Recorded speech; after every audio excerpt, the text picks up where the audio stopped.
Il est 13 h, bonjour à tous et merci de votre attention. Voici les titres à la une de l'actualité ce dimanche 18 octobre 2020.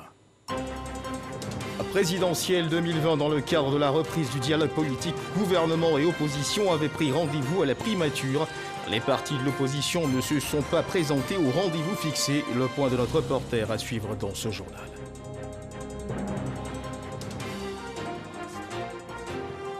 Réussir socialement, peu importe le prix à payer, certains individus pour ce faire ont recours aux pratiques occultes, poussant le bouchon de leur aspiration jusqu'au viol du repos éternel des défunts. Eux, ce sont les profanateurs de tombes qui sont leurs clients. Quelques-uns ont accepté de se confier. Le dossier de la rédaction à suivre dans un instant. Présidentielle 2020 également en Guinée, 5 millions d'électeurs appelés aux urnes ce dimanche dans la course au palais présidentiel. L'opposant historique Cellou Dalein Diallo en face, Alpha Condé, le président sortant qui brigue un nouveau mandat et 10 autres concurrents. Les bureaux de vote ont ouvert ce matin. Voilà pour l'essentiel. Oui, bonjour à tous et bienvenue dans le cadre du Dimanche Magazine de ce 13 h. Nous recevons un invité avec lequel nous parlerons de la contribution qu'apporte un organisme rattaché au ministère de l'économie et des finances à la protection des consommateurs de services financiers. Cet invité est avec nous sur ce plateau. Il s'agit de Moussa Mamadou. Bonjour monsieur Moussa Mamadou. Bonjour. Vous êtes donc le secrétaire exécutif de l'Observatoire de la qualité des services financiers de Côte d'Ivoire. Bienvenue sur ce plateau. Nous vous retrouvons dans une trentaine de minutes. Merci. Mais avant cet entretien, la campagne pour la présidentielle du 31 octobre bat son plein pour certains candidats. À se faisant représenter ou prenant eux-mêmes la parole, ils sont allés au contact des électeurs. Le RHDP du candidat Alassane Ouattara a convié la jeunesse de Côte d'Ivoire à un grand meeting à la place Figayo à Yopougon en présence du directeur national de campagne Ahmed Bakayoko qui a présenté la vision de son candidat. Kouadio Konan-Bertin, candidat indépendant, lui, était hier après-midi à Umbonoa, à 8 km d'Atingué. Et dans le meeting qu'il a animé, Kouadio Konan-Bertin a réaffirmé sa volonté de bâtir une Côte d'Ivoire basée sur les valeurs de la République s'il est élu au soir du 31 octobre à la tête de la Côte d'Ivoire. Et puis, deuxième titre de ce journal, à la demande de l'opposition et sur initiative du gouvernement ivoirien, le dialogue politique a repris hier samedi à la primature en présence du Premier ministre, chef du gouvernement Ahmed Bakayoko. Les sièges réservés pour accueillir les partis de l'opposition dans le cadre de ce dialogue politique n'ont pas été occupés par les concernés. Les partis d'opposition attendus ont répondu absents au rendez-vous fixé. Alexis Ouedraogo. Le chef du gouvernement a invité ce samedi à la primature les différents acteurs de la scène politique ivoirienne. Si plusieurs ont répondu présents, à la table de séance, les principaux partis de l'opposition restent absents. Une situation que déplorent certains partis. Nous avons regretté que certains partis de l'opposition qui avaient souhaité ce dialogue ne soient pas venus. Mais nous ne désespérons pas, nous avons dit au ministre qu'on l'encourage à poursuivre. Les élections, ce n'est pas la guerre. Les élections doivent se dérouler dans un esprit patriotique. Les populations se plaignent, elles ont un peu peur de tout ce qui va se passer. Mais c'est à nous, partis politiques, parce que tout ce qui se passe est le fait des partis politiques. Donc c'est nous qui devons continuer le dialogue avec nos frères des autres partis politiques et avec le gouvernement. Quand on demande à des jeunes gens de barricader des routes, de casser les édifices de l'État, quand on s'en prend à ses frères, ce n'est vraiment pas la paix. Nous demandons simplement à nos frères d'arrêter, surtout quand on a déjà géré une république, d'arrêter. Pour le Premier ministre, l'État est résolu à maintenir le dialogue politique. Le gouvernement est prêt à tout moment. Encore demain, après-demain, nous sommes disposés à discuter. Mais il ne faut pas dire une chose sur les réseaux sociaux, dans les médias, et puis dans les faits, faire autre chose. J'ai bien entendu, lors de leur conférence de presse, nous désobéissons, nous agissons pour obliger le gouvernement à venir discuter avec nous. Mais nous sommes déjà là pour discuter. Et nous sommes prêts à discuter. Comme le disait le président Oufoué, quel que soit le niveau des crises, à la fin, c'est toujours par un dialogue que cela se termine. Il faut faire l'économie des crises et commencer par le dialogue. Donc nous sommes disposés. Ahmed Bakayoko a invité l'opposition à sortir de la logique de rupture et dit son bon espoir du retour de la compétition électorale des candidats en retrait. Nous espérons que les candidats hésitants ou les candidats qui appellent le boycott vont revenir à des meilleurs sentiments, parce que la réalité, elle est tout autre. La Côte d'Ivoire est en paix, la Côte d'Ivoire avance, et c'est important pour notre pays que nous ayons ces élections à bonne date. Parce que quand vous avez des situations de vide, c'est là justement que vous ouvrez la porte à toutes les aventures. Le chef du gouvernement s'est toutefois voulu ferme quant aux appels à la violence. Si vous êtes responsable de violence sur des personnes, sur des biens publics ou privés, vous assumerez tôt ou tard, parce qu'il y aura des procès. Dans un pays qui enregistre de nombreux indicateurs de performance, leur se veut, selon Ahmed Bakayoko, à la préservation des acquis et de la stabilité. Ahmed Bakayoko a pour finir réaffirmé sa foi en l'aboutissement du processus électoral engagé et appelé l'opposition à la table du dialogue.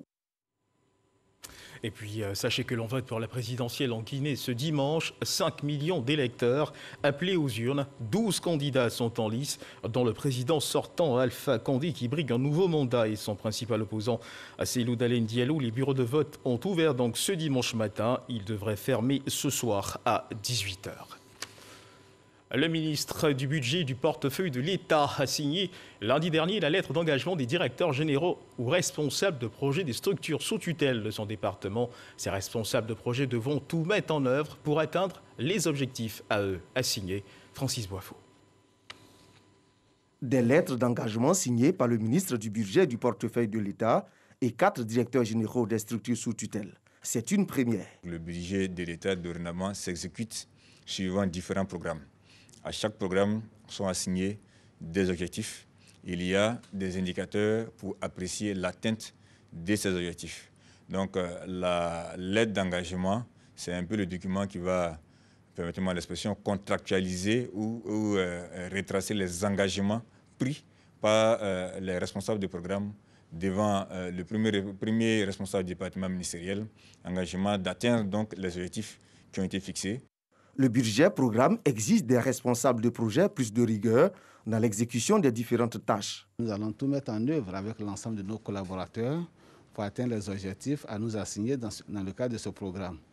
Le ministre du Budget et du Portefeuille de l'État invite ses collaborateurs à relever les nombreux défis. Les différents programmes, leurs résultats vont être appréciés par la Cour des comptes et il va falloir présenter à la représentation nationale les résultats qui ont été obtenus avec les ressources qui ont été mises à la disposition des différents programmes. Donc c'est vraiment une étape extrêmement importante qui vient matérialiser en tout cas tout ce processus de... La signature de la lettre d'engagement concerne tous les ministères du gouvernement, à en croire le ministre Moussa Sanogo. Et au chapitre défense de ce journal, sachez que 200 recrues intègrent le groupement des fusiliers commandos de l'armée de l'air. Elles viennent de parachever une formation commune de l'aviateur de 8 semaines où ces soldats ont été instruits selon l'esprit militaire. Issus de la promotion Renaissance, ces nouveaux aviateurs commandos ont reçu leur attestation de formation et leur béret, synonyme de leur intégration dans la communauté de l'armée de l'air. Exercice militaire et démonstration de capacité de réaction au menu de ce reportage d'Abou Sanogo.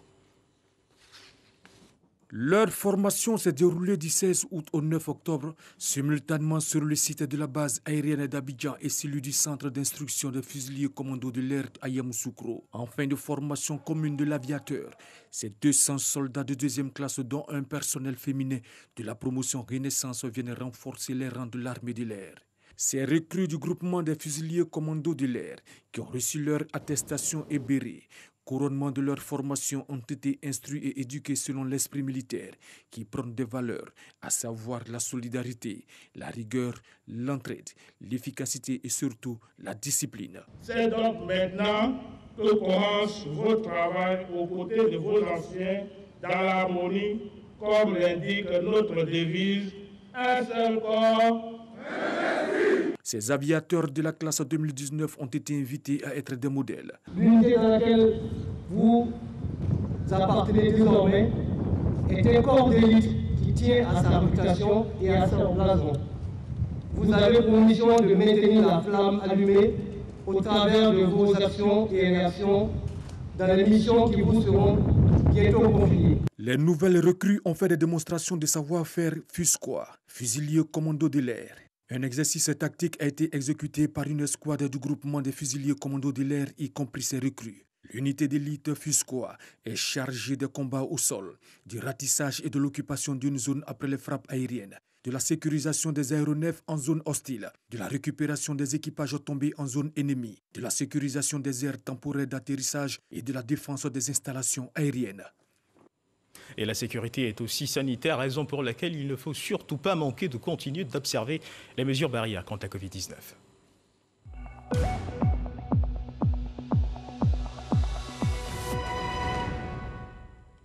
À ce jour, mesdames et messieurs, selon les chiffres transmis par le ministère de la Santé, on dénombre à 26 cas confirmés de Covid-19 sur 984 échantillons prélevés, 30 nouvelles guérisons, 0 décès. La Côte d'Ivoire compte à ce jour 197 cas actifs. Il faut donc continuer de rester vigilant.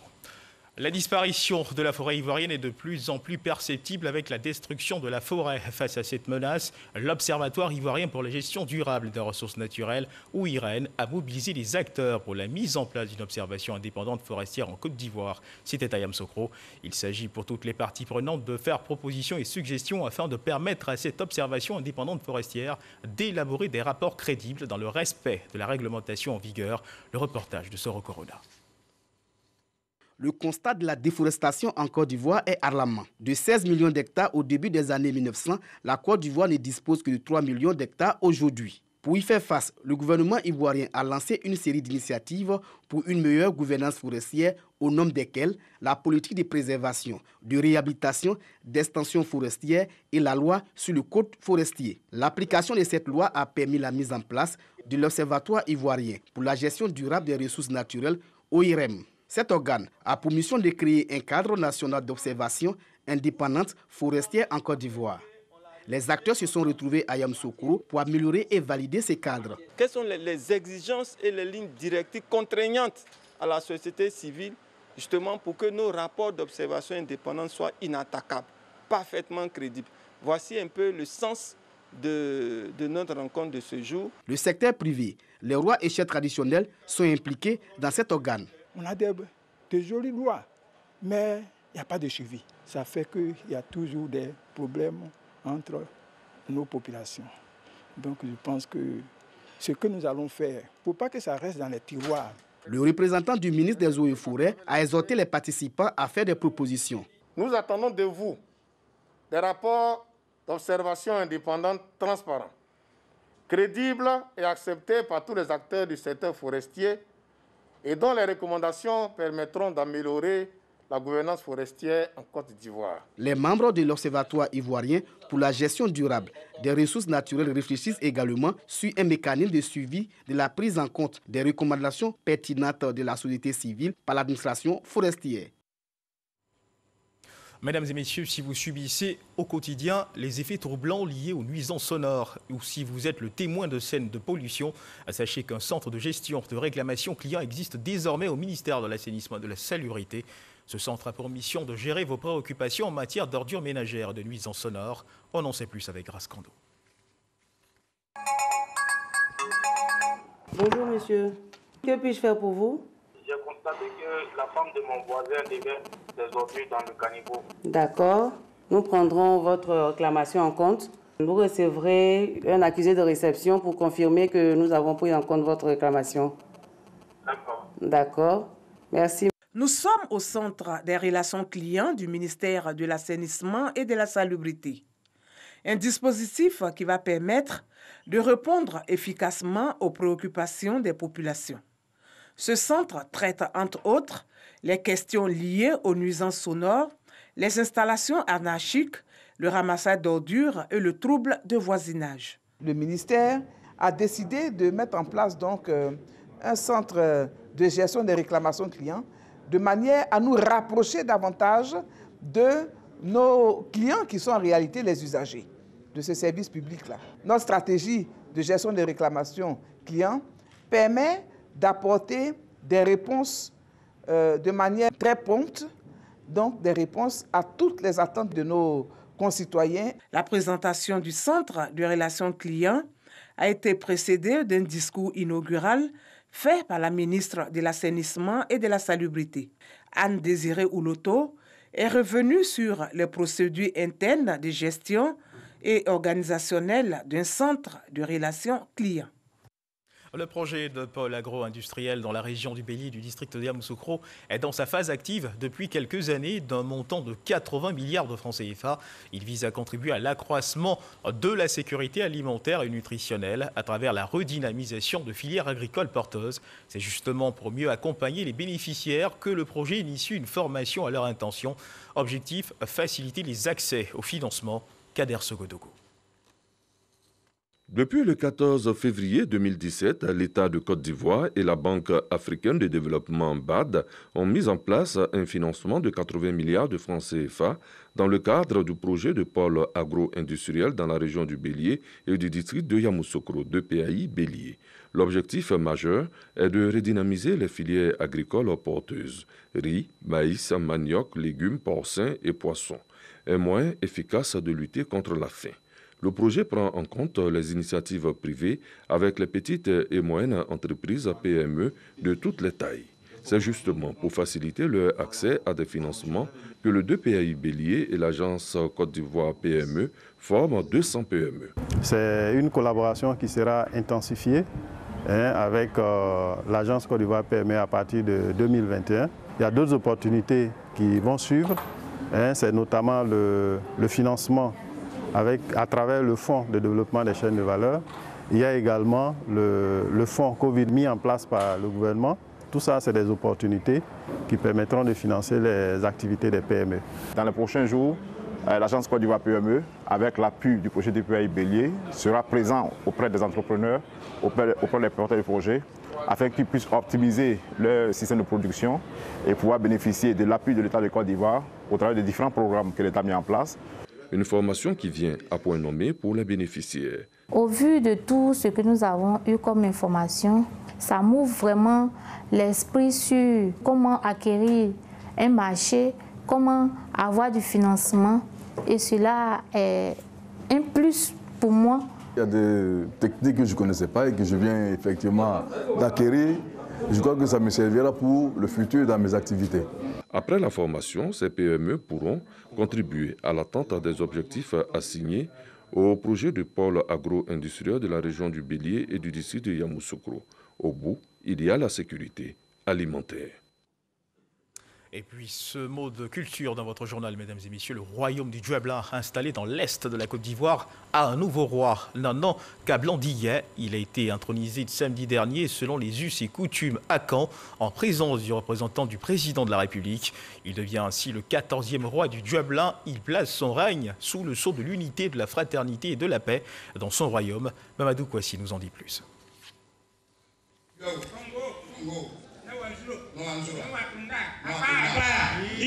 Après cette prestation de serment, Tigori Niamé devient le 14e roi du Djuablin. Après tout le rituel qu'impose la tradition Agni. Son nom de règne est Nanan Kablandiye II. C'est un homme franc. Je pense qu'aujourd'hui, être à la tête d'une communauté demande de la vérité, de la justice, de l'affabilité et de la magnanimité. Aujourd'hui, c'est une joie pour moi parce que depuis des années, je n'ai jamais vu. C'est ma première fois d'assister et vraiment, je suis dans la joie. Je demande au Seigneur de donner longue vie à notre nouveau roi. C'est une renaissance après la disparition de l'ancien roi. C'est une renaissance pour la famille et pour le royaume. Parce que, comme on le dit dans notre jargon, le roi est mort, vive le roi. Le nouveau roi du Djuablin reçoit les conseils et recommandations de la cour royale. Nanan Kablandiye II aura pour mission la défense, la protection de tous ses administrés et la promotion de la paix et la cohésion sociale pour le développement et le progrès du royaume du Djuablin. Représentant à la fois le président de la République Alassane Ouattara et le premier ministre Ahmed Bakayoko, parrain de l'événement, le ministre Siandou Fofana, cadre du royaume du Djuablin, a invité tous les fils et filles du Djuablin à l'union autour du nouveau roi. Que son règne dure et perdure et permette de faire avancer le royaume pour le bonheur des enfants du royaume que nous sommes. Je pense que rien qu'à voir le tableau que nous présentons, vous devrez comprendre qu'ici, il ne peut exister que la paix.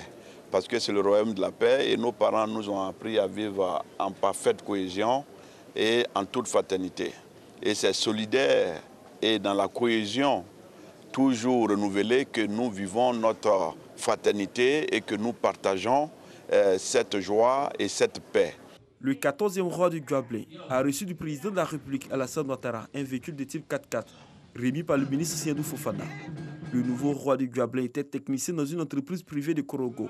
Il est père de 2 enfants. Nana Kablan Dié II succède à Nana Agnini Bilé II, décédé le 8 janvier 2020 et inhumé le 18 septembre dernier. Au terme de la cérémonie d'intronisation, une parade lui a permis de sillonner toute la ville d'Agnibilé-Kro pour communier avec l'ensemble des populations. À suivre à présent le dossier de la rédaction. La fin justifie les moyens, mesdames et messieurs. Vous avez certainement entendu cette assertion sans peut-être en mesurer la portée, mieux la profondeur de l'esprit qui l'accompagne. Certains, hélas, sont vite fait de faire de cette assertion leur quotidien au point de fouler aux pieds ce qui relève du sacré, comme par exemple violer le dernier repos de ceux qui nous ont quittés avec pour objectif final réussir socialement vaille que vaille. Ces profanateurs de tombes qui n'hésitent pas à avoir recours aux morguiers ou aux gardiens de cimetières à la recherche de certaines parties du corps humain pour s'assurer de l'atteinte de leurs objectifs. Quel intérêt ont-ils à troubler le repos éternel des défunts qui sont leurs clients? Quelques-uns ont accepté de parler de leurs pratiques. Le reportage d'Ami Sissoko. Dernier préparatif avant l'enterrement dans ce village de la région du Poro. À Foro, situé à une dizaine de kilomètres de Korogo, comme dans l'ensemble des villages de la région, les funérailles sont marquées par un rituel dont la finalité est le repos paisible du défunt. Un repos bien souvent troublé par les profanateurs des tombes au grand désarroi des familles. Je constate le plus souvent quand je travaille qu'il y a des tombes qui ont été profanées. Par qui ou pour quelle cause, ça je ne saurais le dire. Mais très souvent, les tombes sont profanées. On voit ça un peu partout sur toute l'étendue du territoire. On nous rapporte que des gens aussi cherchent des salives, des ossements pour certains faits mystiques. Mais là, c'est des faits que nous ne pouvons pas vraiment confirmer.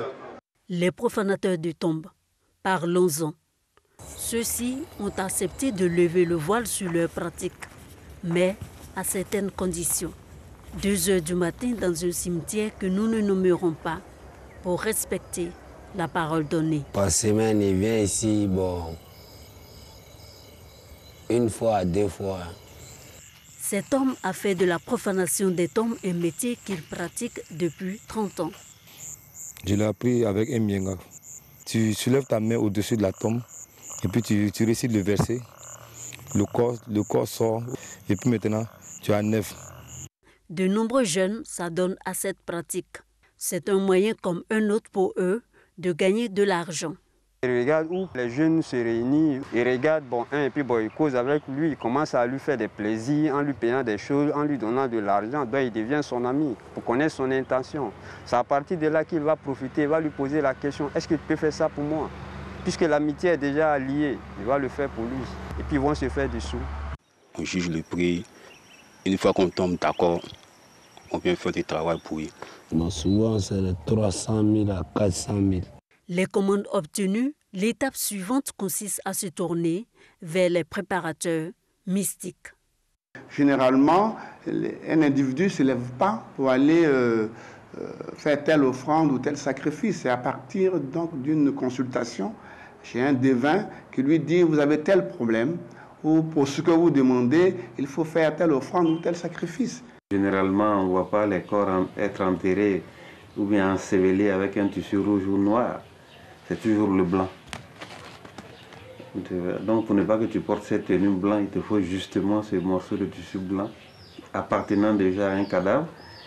Donc là, tu ne peux plus imiter. C'est comme si tu es vivant, mais tu es déjà mort, les balles ne peuvent rien. Les chenilles, bon ça c'est pour lancer. Les chenilles se trouvent dans quoi? Dans la chair humaine et dans les plaies. Là c'est pour te donner une plaie qui ne peut jamais guérir. Même si ce n'est pas les plaies d'une maladie que tu ne peux pas, même la radio ne peut pas détecter. Les clients qui sont de toutes les couches sociales espèrent avec les différents sacrifices obtenir certains avantages. Mythe ou réalité? La salive peut donner du bien. sur de l'emploi, ça c'est pour que au moins que ce soit une autorité ou bien une personne qui est entourée de beaucoup de personnes. Et chaque fois quand tu parles, c'est bien écouté, on ne peut pas te discuter, ça peut faire ça aussi. Moi-même là, j'ai une amie, quand on était au collège, qui est venue me voir, qu'elle allait voir un marabout, et le marabout a demandé les ongles de cadavres pour pouvoir faire des médicaments pour qu'on puisse avancer, on soit aimé par les hommes. Mais moi j'ai refusé, il a dit qu'il ne peut pas. Devant Dieu, j'ai refusé. Tout ce qui se donne à cette pratique, nous pensons que c'est des pratiques démoniaques, ça ne donne absolument rien. La seule chose qui peut faire réussir l'homme dans cette vie-là, c'est le travail. La profanation existe. À travers nos prêches, dans les lieux publics, nous les interpellons à chaque fois d'arrêter ce genre de pratiques. Le sort dans le corps des humains, pour guérir la personne de son mal, c'est le verset Ayat al-Kursi que nous prenons pour pouvoir traiter la personne à ce qui gagne sa santé. Les autres religionnaires, c'est par la même voie de prière, implorer son Seigneur à ce que la personne gagne sa santé. La science aussi a son explication. Un imam, un pasteur, un prêtre ne va jamais vous recommander, pour réussir une activité, de recourir à des pratiques occultes. C'est contre nature. Alors il reste une seule alternative, n'est-ce pas, dont les tenants sont mitigés, les tenants sont pluriels, où chacun peut s'inscrire assez aisément et plus facilement. Naturellement, on pourrait donc inscrire les éléments dont nous parlons dans ce type de croyance. L'utilisation des organes ou du flux des cadavres n'est pas sans conséquence. La destruction des biens, souvent après une courte période de gloire, et la mort brutale d'un proche, entre autres. Toi, tu fais là, le jour où tu meurs, les hyènes viendront prendre ton corps. Mais pourquoi vous le faites alors? Oui, tu as déjà signé le pacte, c'est fini, tu es dedans. On ne peut pas faire marche arrière? Non, si tu fais marche arrière, tu meurs. Il a fait ça au moins 2 ans, quelques mois, et puis il a arrêté. Mais pourquoi tu as arrêté? Parce qu'il sait que c'est pas bon, à la longue là, ça peut agir sur moi. Bon. J'ai eu peur arriver à un moment. Ça peut agir comment? Ça peut me rendre malheureux même après. Pourquoi? Il peut finir mal, pareil, venir on titrait corps comme ça, d'un être humain comme moi, vraiment c'est pas bon du tout. Les corps les plus recherchés.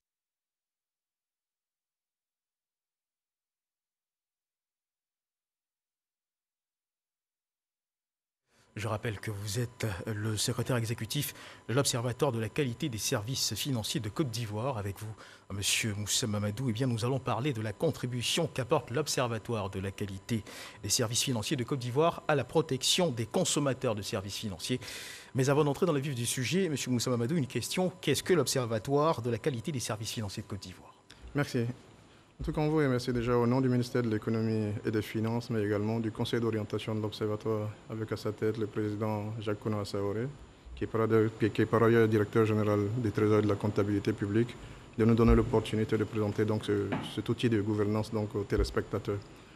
Alors, l'Observatoire de la qualité des services financiers de Côte d'Ivoire, en abrégé au QSFCI, a été créé en décembre 2016 par décret présidentiel.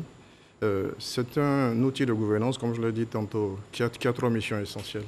La première mission porte sur la contribution au renforcement de la qualité de l'offre de services, de produits et services financiers de détail. La seconde mission porte sur la protection des consommateurs de ces services et produits. Et l'ultime mission essentielle de l'Observatoire porte sur la contribution à la diffusion de la culture financière, qu'on appelle communément l'éducation financière. Alors, c'est donc une entité qui relève du ministère de l'Économie et des Finances. C'est le fruit d'un partenariat entre le gouvernement ivoirien et un certain nombre de partenaires techniques, notamment la Banque mondiale. Et puis, il est dirigé par un organe d'orientation qui compte à peu près une quinzaine de membres, parmi des acteurs essentiels donc, de l'écosystème de la finance de détail en Côte d'Ivoire. Alors, il se situe donc au carrefour des relations entre les institutions financières et leur clientèle, ce qu'on appelle dans notre jargon donc les fournisseurs de services financiers, ce sont les acteurs donc de l'offre, et puis donc les consommateurs de services financiers qui sont les acteurs de la demande. De quoi s'agit-il?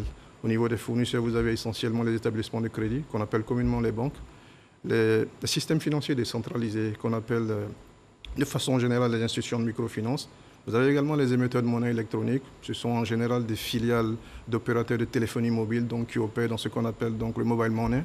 Et puis, vous avez également d'autres acteurs essentiels qui sont les sociétés d'assurance. Enfin, vous avez également les services financiers de la Poste de Côte d'Ivoire. Alors, M. Moussa Mamadou, quelles sont les raisons qui ont motivé sa création?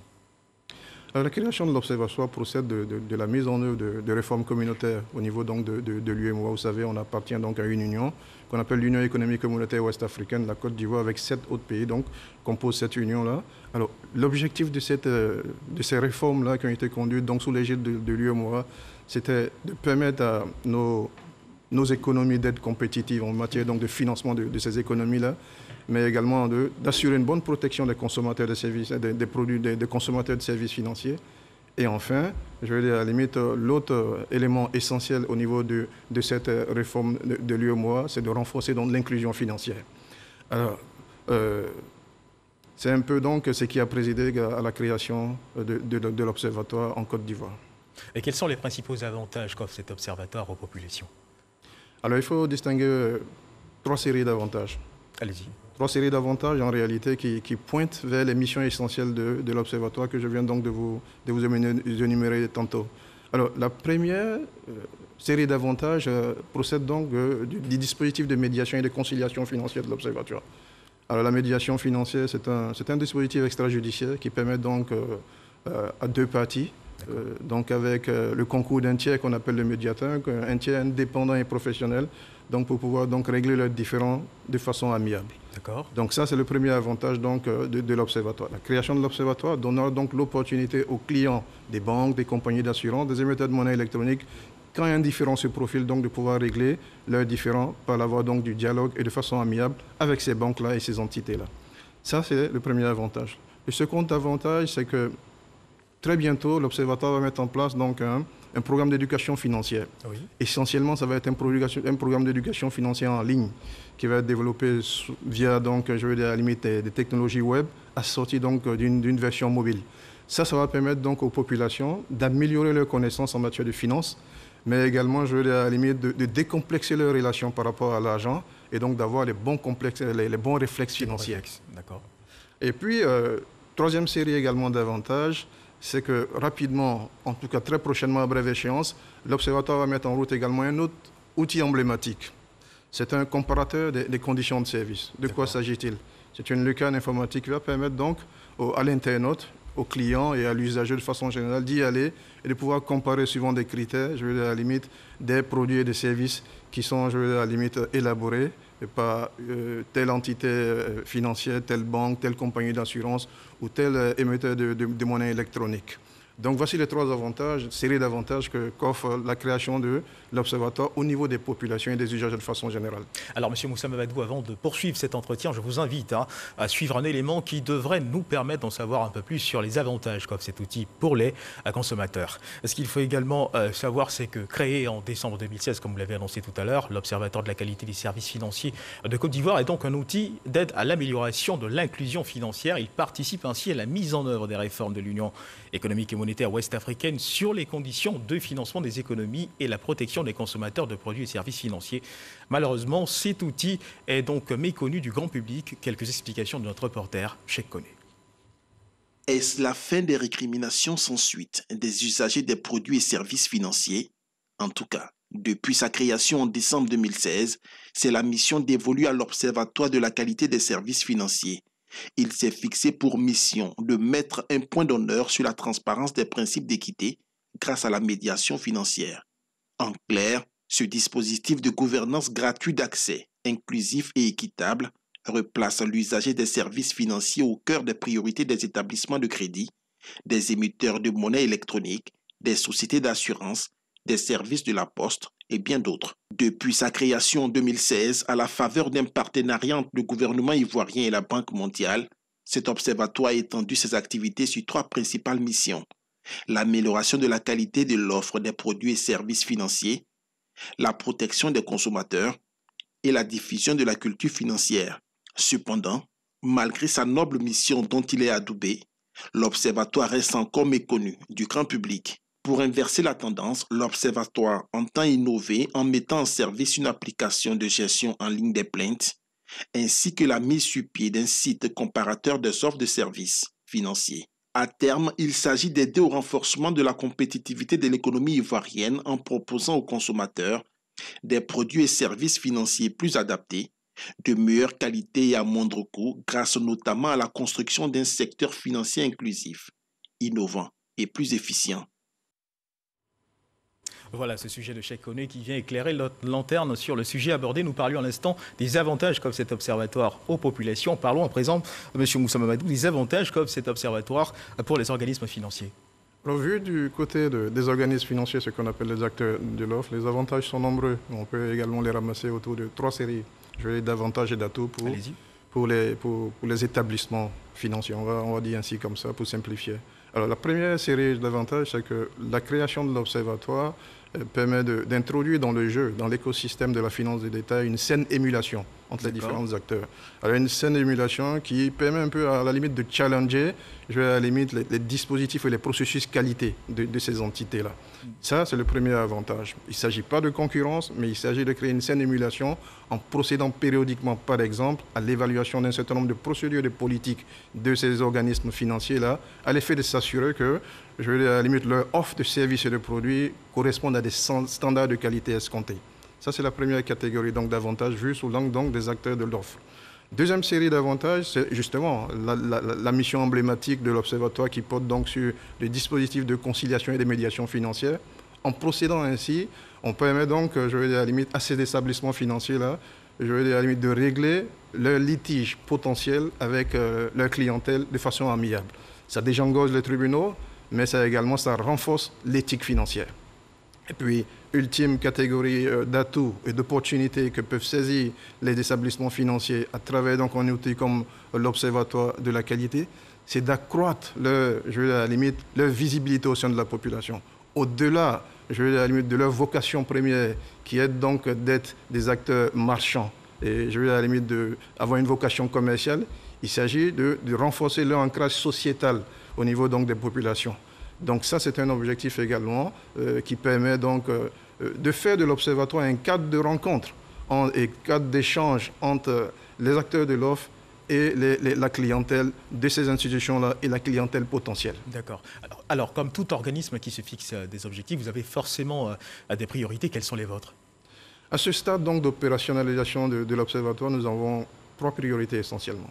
La première qui me vient à l'esprit, c'est de doter l'Observatoire très rapidement d'un système d'information vraiment qui correspond aux meilleurs standards et qui comprend notamment, on l'a dit, un site comparateur, mais également une application de gestion en ligne donc de la médiation et de la conciliation. Toute chose qui va permettre donc de massifier et de populariser donc l'action de l'Observatoire. Deuxième objectif essentiel, enjeu en tout cas au niveau de l'Observatoire, c'est de le rendre visible. D'accord. C'est de rendre l'Observatoire visible et connu par le plus grand nombre au niveau de la population. C'est un peu, à la limite de cet objectif-là que procède la présente émission, c'est-à-dire faire connaître l'Observatoire par les populations vraiment à tous les niveaux, que ce soit les populations citadines dans les zones urbaines ou périurbaines. Et puis, ultime objectif, c'est de doter l'Observatoire de moyens conséquents, c'est-à-dire en renforçant ses capacités, ses ressources, au-delà de la contribution somme toute déjà appréciable du gouvernement ivoirien. Alors la protection des consommateurs est l'une de vos principales missions, vous l'avez souligné tantôt à ce sujet. Dans quel cas et comment vous saisir? Alors l'Observatoire a vocation à être compétent pour connaître donc des différents, à la limite, qui mettent en présence, on l'a dit, les établissements financiers, qu'il s'agisse de banques, de compagnies d'assurance, etc., et leur clientèle. Leurs clientèles qui sont de 2 catégories. Il s'agit des personnes physiques comme vous et moi, oui, mais il s'agit également d'une autre catégorie, à la limite, d'acteurs, les micros, les petites et les moyennes entreprises. Donc voici un peu, le champ de compétences de l'Observatoire. Et puis, comment on saisit l'Observatoire? Ça, c'est l'autre question qui est importante. L'Observatoire peut être saisi de façon classique, c'est-à-dire soit par téléphone, on peut s'y rendre physiquement. Je vais dans les locaux de l'Observatoire, 6 à Abidjan, dans la commune de Cocody, à la Rivera Bonomé. L'Observatoire peut être saisi également par courriel électronique, par fax. Et puis, depuis, à la limite, quelques semaines, nous avons mis en route donc, un outil. Nous avons innové en mettant en place donc, une application de gestion en ligne donc, des plaintes. Comme je l'ai dit tantôt, c'est des choses qui vont permettre donc, de massifier l'action de l'Observatoire. Ça permet donc à l'Observatoire d'être présent à la fois partout et en tout temps Et donc, il est possible, donc, via cette lucarne-là, de saisir l'Observatoire, non seulement pour les questions de plainte, mais également, à la limite, pour des questions d'information ou de conseil. Et voilà un peu, à la limite, la dernière innovation au niveau de l'Observatoire. Et vous pouvez nous garantir qu'on aura un interlocuteur au bout du fil si jamais on essaie d'entrer en contact avec vous? Oui, c'est-à-dire que tout ça, à la limite, va échoir à une équipe qui est constituée de gestionnaires de cas, des conciliateurs, chapeautés par un médiateur qui est indépendant. Et puis après, à la limite, un peu plus tard, nous allons, à la limite, renforcer ce mode de communication d'un centre d'appel. Et vous aurez forcément au bout de la chaîne, un opérateur compétent et professionnel qui prendra en charge donc, vos préoccupations. Qu'il s'agisse de demandes d'informations, de conseils, mais qu'il s'agisse également de griefs que vous voulez porter. Alors permettez-moi donc d'insister sur une question qui me semble importante. Est-ce que vous avez le sentiment, mieux la conviction que votre action porte du fruit, mieux se ressent sur le terrain? Oui. Disons qu'on peut répondre à deux niveaux. Une entité comme l'Observatoire, en tout cas une entité qui relève de la puissance publique de ce calibre-là qui est créé, passe par différentes étapes. Alors nous avons passé, disons, une bonne partie de l'année 2017 et 2018 à régler un certain nombre de problèmes institutionnels. Il s'agit donc de se doter des textes fondateurs de l'Observatoire, de constituer les différentes équipes, qu'il s'agisse à la limite du conseil d'orientation, mais également des équipes à la limite au niveau de la direction exécutive de l'Observatoire. Et puis ensuite, il fallait également se doter d'un certain nombre de méthodes et de procédures de travail. Alors toutes choses donc qui nous ont coûté en temps. Une bonne partie de l'année 2018 et une partie de l'année 2019 ont été consacrées à cette mise à niveau. Ceci a pour conséquence que l'Observatoire a procédé au lancement officiel de ses activités à la mi-2019, autour du 25 avril 2019. Alors depuis lors, l'Observatoire, à la limite, a tenté donc de s'opérationnaliser. Mais nous avons conscience également qu'il y a des marges de manœuvre, il y a des marges de progression à combler au niveau donc, à la limite, de la visibilité de l'Observatoire. Alors, fort heureusement, nous nous sommes dotés donc d'un plan de communication et de sensibilisation au niveau de l'Observatoire qui part depuis les parties prenantes essentielles de l'Observatoire, comment communiquer avec elles. Fort heureusement, ces actions ont été réglées déjà. L'Observatoire a à peu près connu aujourd'hui au niveau des banques, des sociétés d'assurance, mais également, à la limite, des chambres consulaires et des grandes associations consuméristes. L'Observatoire est connu. L'objectif final et essentiel, c'est de faire connaître l'Observatoire, à la limite, par monsieur et madame tout le monde. C'est ce à quoi nous allons nous atteler aujourd'hui. Un certain nombre d'activités emblématiques sont prévues dans notre plan de communication et de vulgarisation de l'Observatoire. Quoi consistent par exemple ces activités-là? Ces activités-là consistent par emprunter des canaux tels que les canaux audiovisuels, la télévision et la radio par exemple. Cette approche consiste également à massifier, à la limite, l'intervention de l'Observatoire au niveau digital, c'est-à-dire la presse en ligne par exemple.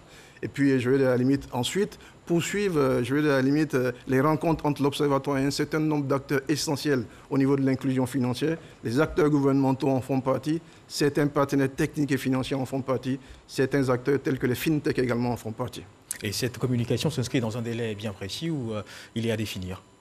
Disons qu'il y a des aspects qui sont circonscrits dans le temps, et puis il y a un aspect de la communication qui, lui, va se faire en continu. La communication en direction du grand nombre se fera en continu, en privilégiant tantôt un certain nombre de canaux, et puis dans d'autres cycles, à la limite, en fonction des moyens, c'est sûr, mais également de l'adaptabilité des besoins. Alors, nous sommes pratiquement au terme, on va le dire, de notre entretien. Alors, Monsieur Moussa Mamadou, le temps qui nous est imparti donc tire à sa fin. Y aurait-il un aspect particulier que nous avons manqué d'énoncer et sur lequel vous aimeriez insister? Non, je crois que pour l'essentiel, on a fait le tour de la question. Il faut retenir en définitive que l'Observatoire est un outil de gouvernance qui a été créé par le gouvernement ivoirien. Il est placé sous l'égide donc du ministère de l'Économie et des Finances.